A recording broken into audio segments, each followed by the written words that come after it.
তো আজকে আমরা বানাবো একটি বুস্টার মডিউল দিয়ে একটি পাওয়ার সাপ্লাই, যার মাধ্যমে আমরা 3.7 ভোল্ট ইনপুট দিয়ে আমরা এর মাধ্যমে 32 ভোল্ট থেকে 31 ভোল্ট আমরা আউটপুট নিতে পারবো। এই 31 থেকে 32 ভোল্ট দিয়ে আমরা যে কোনো কিছু চেক করতে পারবো, যে কোনো কিছু চালাতে পারবো। এটা যারা ইলেকট্রিক কাজ করেন বাসায় তাদের জন্য খুবই উপকার হবে। এবং চলেন এটা কীভাবে বানাই আমরা আজকে মেকিংটা দেখি। প্রথমে সার্কিটটা নিয়ে নিব, যেটার দাম 100 থেকে 150 টাকা হবে। অনলাইনেও কিনতে পারেন অথবা আপনারা বাজার থেকেও কিনে আনতে পারেন। তো আমি এখন চেক করে দিচ্ছি এর ভিতরে কত ভোল্ট থেকে কত ভোল্ট দিচ্ছে এটা দেখানোর জন্য আমি চেক করে দিচ্ছি। তো আমি একটি চার্জারের 2টি পিন লাগিয়ে নিলাম 3 ভোল্টের। তো লাগিয়ে দেখবো এটা আউটপুট কত আসতেছে। তো আমাদের কানেকশনটি আমরা দিয়ে দেখবো এখন কত ভোল্ট আউটপুট দেয়। তো আমাদের কানেকশনটি ঠিকমতো হয়নি, আমরা কানেকশনটি আবার দেব, আমাদের ফ্ল্যাগের সমস্যা। এখন আমাদের আউটপুট দিচ্ছে, আমরা দেখতে পাচ্ছি না ঠিক মতো। তো আমি এটা প্রিন্টারের পাওয়ারটা বাড়িয়ে নিই। এখন আমরা দেখতে পাচ্ছি এটা আউটপুট দিচ্ছে 34 ভোল্ট। তো এটা আমরা কমাতে পারবো, 34 ভোল্ট সর্বোচ্চ ভোল্ট সম্ভবত। তো এটা আমরা এখন কমাতে পারবো। তখন চলেন এটা আমরা কমিয়ে দেখি।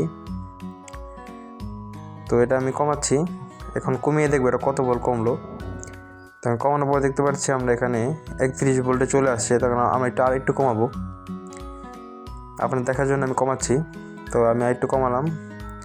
এখন দেখবো আমি এর ভিতরে কত ভোল্ট আউটপুট দিচ্ছে। এখন 28 ভোল্ট আউটপুট দিচ্ছে।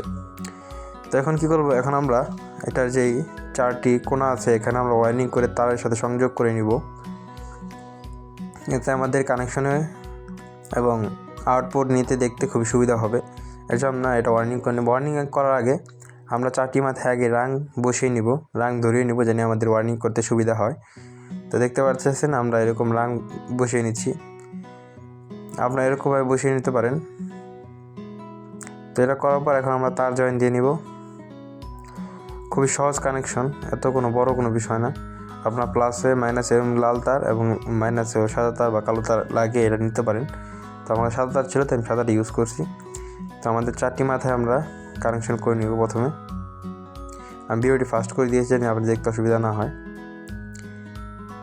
তো আমাদের ইউটিউব চ্যানেলে আলহামদুলিল্লাহ এ পর্যন্ত অনেকগুলো ভিডিও দেওয়া হয়েছে, সবাই ভিডিওগুলো দেখে আসবেন। অনেক ধরনের ভিডিও দেওয়া আছে, আপনারা সবাই দেখে আসবেন। তো আমাদের কানেকশন করা শেষ। এখন আমরা কেচিংটা কীভাবে বসাবো এটা দেখবো আমরা এখন। তো আপনারা কেচিংটা এরকম তৈরি করে নিতে পারেন। আমি কেচিংটা এটা বাসায় বসে তৈরি করেছি বোর্ড দিয়ে, কার্ডবোর্ড দিয়ে। তো এটা আপনারা বাসায় বসে তৈরি করতে পারেন, অন্য কোনো কেচিং ইউজ করতে পারেন আপনারা। তো এখানে তার বের করার জন্য আমি একটা লাইন করে নিচ্ছি, যার মাধ্যমে আমরা তার বের করে নিব। আমি তো শুধু সিম্পলভাবে করে দেখাচ্ছি। আপনারা চাইলে এখানে মিটার লাগাতে পারেন, যে কত ভোল্ট আউটপুট দিচ্ছে দেখার জন্য মিটার লাগাতে পারেন চাইলেই। কিন্তু আমি এখন অল্প দামের ভিতরে অল্প খরচের ভিতরে কাজটা করে দেখাবো। তো এখানে আমি একটা ফুদ্দি করে নিয়েছি এটা উপরে ঢাকনায়, যেটার মাধ্যমে আমরা এটা ঘোরাবো। এটা ঘুরিয়ে আমরা এটা ভোল্ট নিয়ন্ত্রণ করব। তো এখানে আমরা সার্কিটটি বসিয়ে নিচ্ছি বোর্ডের ভিতরে। আপনি সিম্পলভাবে আপনি দেখতে পাচ্ছেন, আপনারা এভাবে বসিয়ে নেবেন। আমি ভিডিওটি শর্টকাট করার চেষ্টা করছি, আপনারা কেউ না বুঝলে কমেন্টে জানাবেন, আমি বুঝিয়ে দেবো ইনশাল্লাহ। তো আমাদের দেখতে পাচ্ছেন কাজ প্রায় হয়ে গেছে। এখন আমরা কী করবো, এখন আমরা বোর্ডটি সুন্দর মতো চারপাশ কানেকশন করে এখন আমরা এটা বক্সের মতো বক্সটা কানেক্ট করে দিব। তো বক্স কানেক্ট করার পর আমি দেখাবো আপনাদের এটা আউটপুট কত পর্যন্ত দেয় এবং সর্বনিম্ন কত নিচে নামে। তো চলুন আমরা বক্সটাকে কানেক্ট করি। তো বক্স কানেক্ট করার জন্য আমি গ্লু গান ইউজ করতেছি, জানি পরবর্তীতে আমি সহজেই খুলতে পারি। আপনারা তার কাটা ইউজ করতে পারেন বা অন্য জিনিস ইউজ করতে পারেন। গ্লু গান ইউজ করলে বেটার, পরে আপনি চাইলেই খুলতে পারবেন। তো এটা আমি ভালো মতো বসিয়ে নিচ্ছি, গ্লু গানটা জানি শক্তপোক্তভাবে লেগে যায়।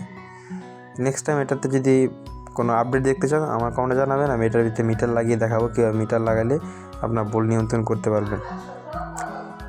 তো দেখতে পাচ্ছেন আমি এটার বোর্ড লাগিয়ে ফেলছি এবং সকল কাজ সতর্কতার সাথে করবেন। তো আমাদের কাজ প্রায় শেষ।